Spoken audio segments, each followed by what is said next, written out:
नमस्कार, मैं हूं सुषमा। स्वागत है आपका हमारे चैनल में। जैसा कि आप सभी जानते हैं, हिंदी हमारी मातृभाषा है। हिंदी को संविधान सभा द्वारा 14 सितंबर 1949 को एक मान्यता दिया गया कि यह एक राज्य भाषा होगा और हिंदी आज भारत में प्रत्येक जगह बोली जाती है। हिंदी से हमारे भावनाएं जुड़ी हुई है, हमारे विचार हैं, हमारे इमोशन हैं। विचार हम एक दूसरों से शेयर करते हैं और हिंदी से हम एक दूसरे लोगों से जुड़ पाते हैं। वैसे ही बात है कि हिंदी को एक दिवस के रूप में क्यों मनाया जा रहा है आज।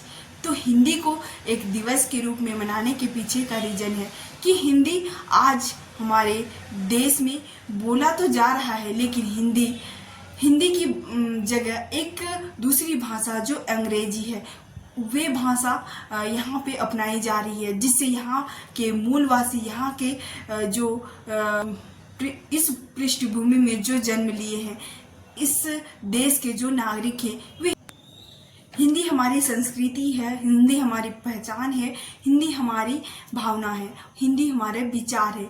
तो हमें हिंदी आना ही चाहिए, क्योंकि हमारे देश में, हमारे देश की यह अपनी भाषा है और जो अंग्रेजी है यह दूसरे देश से, ब्रिटिश के द्वारा लाया गया एक भाषा है। तो हमें हमारे मूलभूत से जो मिली हुई है वो भाषा तो हमें आना ही चाहिए।